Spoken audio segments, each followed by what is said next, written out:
What up, what up, what up, everybody? It's your boy DFS Up North here with a showdown breakdown for the Bears and the 49ers, and we got lots going on, so we're going to get to it here, try to get you guys all the information that we have at this point. I'm recording this at, 4:38 p.m. Should get inactives about 5:45. That is going to clear a lot of things up, so if you are a DFS Army VIP, we will talk about it in the Discord. I'll put it in the NFL coaching notes. You can see the inactives and NFL breaking news in the Discord, and we will chop it up and figure out, hey, how do we attack this? Which receivers are playing for the Bears? What do we do with the tight ends for the 49ers? But if you're not a DFS Army VIP, you still can become one. You can use that code TACO for a lifetime 10% off. Shout out to my boy Taco. I just clicked on one of the random scrollers on the bottom, and we came up with Taco today, so I'm into that. One of the smartest Excel geniuses I know. So we got Bears and 49ers. Like I said, we got lots of injury information to go through. But to start it off, let's just talk about the game itself. We got a 52-point team total, 27-24. 49ers favorite at home. And you know what? We get a couple of DFSA 100 grades. We got Brock Purdy and Christian McCaffrey both getting that vaunted DFS 100 grade, which is awesome. Means that they are outstanding plays this week. Obviously, we know that. Everybody knows that. How do you get a little bit different in your lineups? That's going to be the question as we go. Let's just get right into the injury news right away. We got George Kittle. I am going to say that he is unlikely to play. Apparently, he is going to try to test it out pregame, but Schefter says he is highly unlikely to play. What does that mean?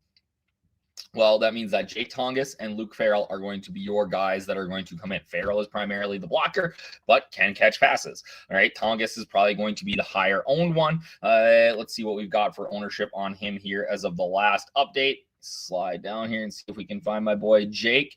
So we haven't updated the ownership for that yet. I'm assuming that one's going to come through here in the next hour or so, but we should see him get some fairly decent ownership here. But don't sleep on Luke Farrell, right? We know that he can catch passes. He's not a bad player by any means. So Kittle, unlikely to play now. Again, could we see at 5:45? I'm talking Central Time Zone. That's the only good time zone. That George Kittle says, yep, I'm good to go, right? Obviously, that could happen. Do we trust him in this situation? If he thinks he's good to go, the 49ers sitting on, making the playoffs here, and they want to play him, I think we got to trust them here, right? Maybe it's a pitch count, whatever, but the ownership is going to be far too low for what it should be. The other issue we're dealing with is one that is just popped up today, and that is that DJ Moore and Olamide Zaccheaus, right, are both dealing with the illness. It's going around, the flu, whatever it is, and we'll see, right?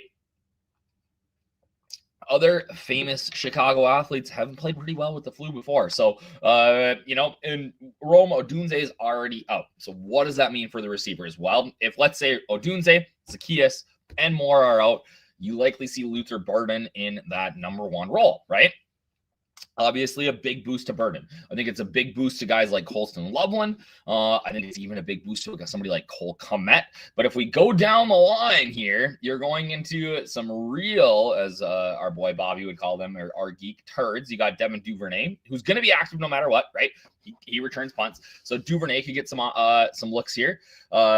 We've got even Durham Smythe could maybe see some as a backup tight end, if they split guys out. Ja'Day Walker will likely get some work here. He caught a touchdown last week.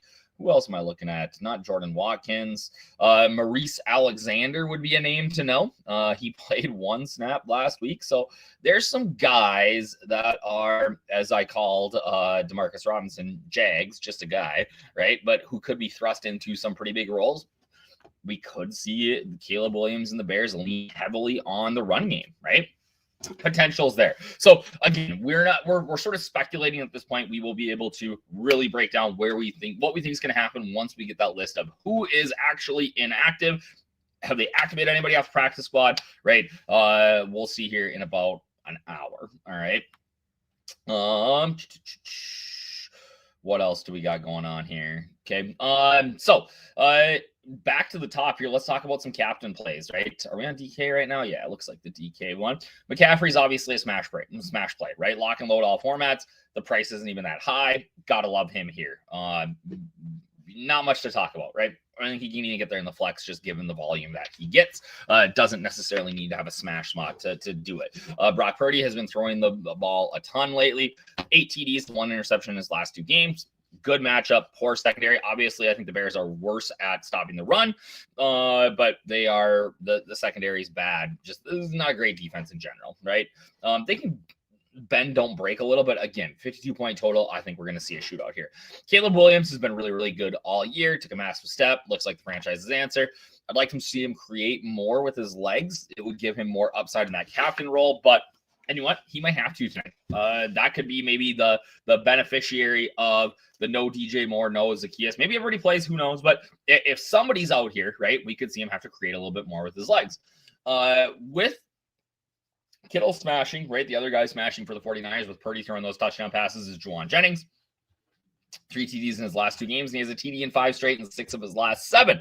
Real big connection with Purdy. I think he's a lock button type of play now tonight with Kittle out. He's an elite captain play. Right. DJ Moore, flu game, right? We get it. Could happen. Both these running backs are not like they just vulture each other. It's a true 60-40 between Monangai and DeAndre Swift. I sort of prefer Swift here, but yeah, it's tough for either of them to really hit a ceiling with the other one. They're taking 10, 12 carries, couple of targets, goal line work, whatever, right?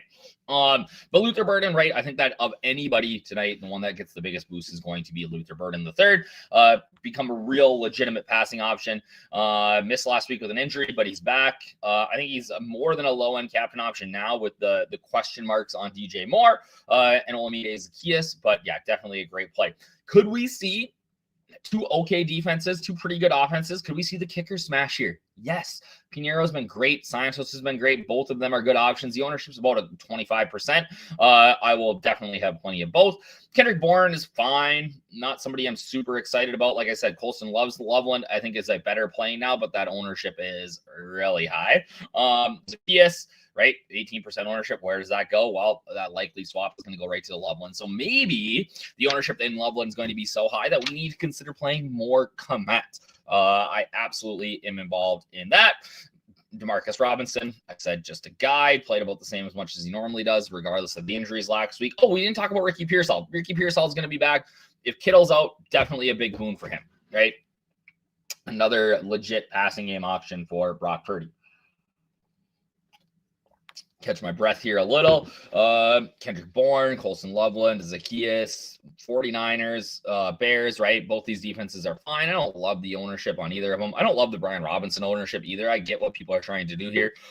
He does get 8-9 touches a game, but they're not like the high quality touches. He would have to absolutely bust one to be in the nuts. We talked about Tongas likely getting more. Oh man, the ownership on Cole Kmet too is crazy.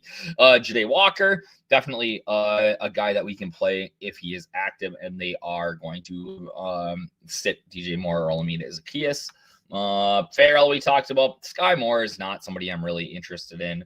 Durham Smythe, maybe that's the route, right? He's only playing a couple snaps a game. It's not somebody I'm super excited about getting in my rosters, right? Let's talk about FanDuel a little bit here. Much more tighter pool over on FanDuel. We got McCaffrey, Purdy, Williams, Jennings, DJ Moore as sort of my MVP options. But really for me, if you just wanted to keep it at these top 3, I would not argue with you one bit. The only other like sort of funky option you could go with would be Jennings or a kicker.